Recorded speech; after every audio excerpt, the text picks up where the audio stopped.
ನಮಸ್ಕಾರ, welcome back to my YouTube channel. ಎಲ್ಲರೂ ಹೇಗಿದ್ದೀರಾ? ಐ ಹೋಪ್ ಎಲ್ಲರೂ ಚೆನ್ನಾಗಿದ್ದೀರಾ ಅಂತ ಭಾವಿಸ್ತಾ ಇದ್ದೀನಿ.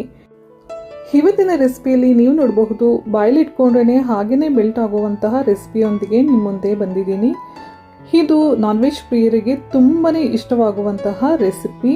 ಮುಸ್ಲಿಂ ಸ್ಟೈಲ್ಸ್ ಚಿಕನ್ ಶೀಖ್ ಕಬಾಬ್ ಹೇಗೆ ಮಾಡೋದು ಅಂತ ಇವತ್ತಿನ ವಿಡಿಯೋದಲ್ಲಿ ತಿಳಿಯೋಣ. ಚಿಕನ್ ಶೀಖ್ ಕಬಾಬ್ ಅಂದರೆ ಯಾರಿಗೆ ಇಷ್ಟ ಇರಲ್ಲ ಹೇಳಿ? ಮಕ್ಕಳಿಗಂತೂ ತುಂಬಾ ಇಷ್ಟ ಆಗುತ್ತೆ. ಬಟ್ ಯಾವಾಗ ಇಷ್ಟ ಆದರೂ ಕೂಡ ನಾವು ಹೊರಗಡೆ ಹೋಗಿ ತಿಂದ್ವಿ. ಬಟ್ ಮನೆಯಲ್ಲಿ ತುಂಬ ಸಿಂಪಲ್ ಆಗಿ ಮನೆಯಲ್ಲಿ ಸಿಗುವಂತಹ ಅತಿ ಸರಳವಾದ ಸಾಮಗ್ರಿಗಳನ್ನು ಉಪಯೋಗಿಸಿಕೊಂಡು ಚಿಕನ್ ಶೀಖ್ ಕಬಾಬ್ ಹೇಗೆ ಮಾಡೋದು ಅಂತ ತಿಳಿಯೋಣ. ಹಾಗಾದರೆ ಬನ್ನಿ, ತಡ ಮಾಡದೆ ಕ್ವಿಕ್ಕಾಗಿ ಈ ರೆಸಿಪಿಗೆ ಬೇಕಾಗುವಂತಹ ಸಾಮಗ್ರಿಗಳು ಹಾಗೂ ಮಾಡುವ ವಿಧಾನ ತಿಳ್ಕೊಂಬರೋಣ. 1/2 kg ಬೋನ್ಲೆಸ್ ಚಿಕನ್ ಚೆನ್ನಾಗಿ ವಾಶ್ ಮಾಡಿ ಈ ರೀತಿ ಕೈಮಾ ಮಾಡಿ ಇಟ್ಕೊಂಡಿದ್ದೀನಿ. ಸ್ವಲ್ಪ ಕಡಲೆ ಹಿಟ್ಟು ಬೇಕಾಗುತ್ತೆ, ಹಾಗೆ ಸ್ವಲ್ಪ ಚಿಕನ್ ಮಸಾಲ, ಸ್ವಲ್ಪ ಗರಂ ಮಸಾಲ, ಸ್ವಲ್ಪ ಮೆಣಸಿನ ಪುಡಿ, ರುಚಿಗೆ ತಕ್ಕಷ್ಟು ಉಪ್ಪು, ಸ್ವಲ್ಪ ಅರಿಶಿನ, ಹಾಗೆ ಮೆಣಸಿನಕಾಯಿ ಮತ್ತು ಕೊತ್ತಂಬರಿ ಸೊಪ್ಪನ್ನ ಈ ರೀತಿ ತರಿಯಾಗಿ ರುಬ್ಬಿ ಇಟ್ಕೊಂಡಿದ್ದೀನಿ. ಹಾಗೆ ಸ್ವಲ್ಪ ಬೆಣ್ಣೆ ಬೇಕಾಗುತ್ತೆ, ಸ್ವಲ್ಪ ಹಚ್ಕಾರದ ಪುಡಿ. ಇದಿಷ್ಟು ನಮಗೆ ಬೇಕಾಗಿರುವ ಸಾಮಗ್ರಿಗಳು. ಈಗ ಮಾಡುವ ವಿಧಾನ ಹೇಗೆ ಅಂತ ತಿಳ್ಕೊಂಬರೋಣ. ಒಂದು ಅಗಲವಾದ ಪಾತ್ರೆಗೆ ಚಿಕನ್ ಕೈಮಾ ಹಾಕೊಳ್ತಾ ಇದ್ದೀನಿ.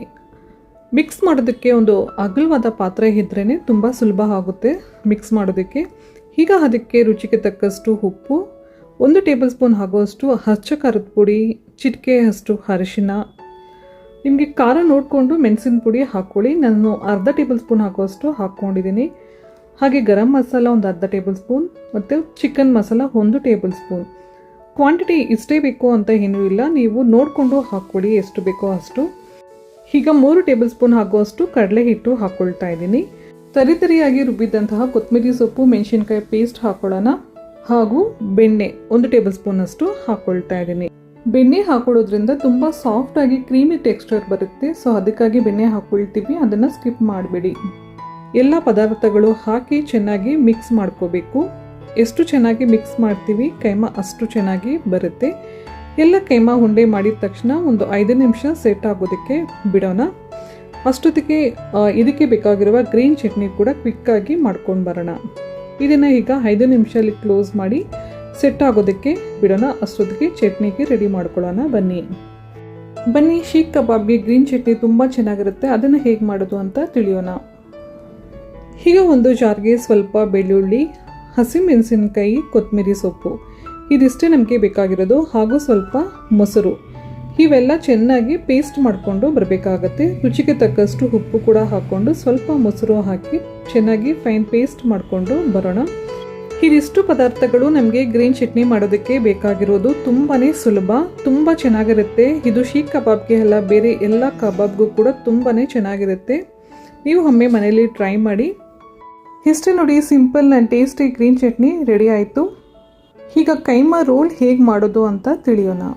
ಈಗ ಕೈಗಳಿಗೆ ಸ್ವಲ್ಪ ಎಣ್ಣೆ ಸವರ್ಕೊಂಡು ಇದನ್ನು ಉದ್ದುದ್ದ ರೋಲ್ ಮಾಡ್ಕೋಬೇಕು. ನಿಮ್ಮ ಹತ್ರ ಬ್ಯಾಂಬೂ ಸ್ಟಿಕ್ಸ್ ಇದ್ದರೆ ಅದರ ಮುಖಾಂತರ ಮಾಡ್ಕೋಬಹುದು. ನಿಮ್ಮ ಹತ್ರ ಬ್ಯಾಂಬೂ ಸ್ಟಿಕ್ಸ್ ಇಲ್ಲ ಅಂದರೆ ಈ ರೀತಿ ಪೆನ್ಸಿಲ್ ಮುಖಾಂತರ ನಾವು ರೋಲ್ ಮಾಡ್ಕೋಬಹುದು. ನೋಡಿ, ತುಂಬ ಈಸಿಯಾಗಿ ಮಾಡಬಹುದು. ತುಂಬ ಸುಲಭವಾಗಿ ಯಾರು ಬೇಕಾದರೂ ಈ ರೀತಿ ರೋಲ್ ಮಾಡಬಹುದು. ತುಂಬ ಈಸಿ ಅಲ್ವಾ?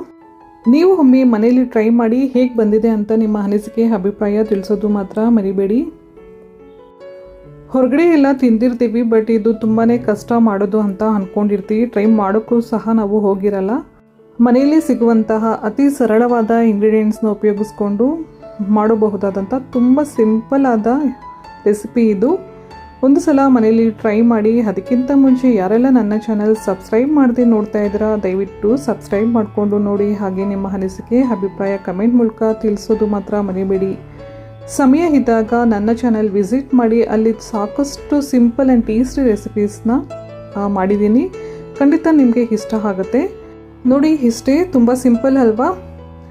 ನಮಗೆ ಎಷ್ಟು ಬೇಕೋ ಅಷ್ಟು ಮಾಡಿಕೊಂಡು ಮಿಕ್ಕಿದ್ದು ಫ್ರಿಜ್ಜಲ್ಲಿ ಕೂಡ ಸ್ಟೋರ್ ಮಾಡಿ ನಮಗೆ ಇಷ್ಟ ಬಂದಾಗ ನಾವು ರೋಲ್ ಮಾಡಿ ಮತ್ತು ಎಣ್ಣೆಯಲ್ಲಿ ಫ್ರೈ ಮಾಡ್ಕೋಬಹುದು. ಏನೂ ಆಗೋದಿಲ್ಲ, 1 ವೀಕ್ ಇಟ್ಟರೂ ಕೂಡ ಕೆಡೋದಿಲ್ಲ. ತುಂಬ ಫ್ರೆಶ್ ಆಗಿ ಅಷ್ಟೇ ಚೆನ್ನಾಗಿರುತ್ತೆ. ಬಟ್ ಏರ್ ಕಂಟೈನರ್ ಬಾಕ್ಸಲ್ಲಿ ಫ್ರಿಜ್ಜಲ್ಲಿ ಸ್ಟೋರ್ ಮಾಡಿ ಇಡಿ. ಈಗ ಒಂದು ಪ್ಯಾನ್ಗೆ ಸ್ವಲ್ಪ ಎಣ್ಣೆ ಹಾಕ್ಕೊಳ್ತಾ ಇದ್ದೀನಿ. ಇದು ಶಾಲೋ ಫ್ರೈ ಮಾಡೋದಕ್ಕೆ ಅಷ್ಟೇ ಬೇಕಾಗಿರೋದು, ನಮಗೆ ಡೀಪ್ ಫ್ರೈ ಮಾಡೋದಕ್ಕಲ್ಲ. ನಾವು ಆಮೇಲೆ ಗ್ರಿಲ್ ಮಾಡ್ಕೊಳ್ಳೋಣ.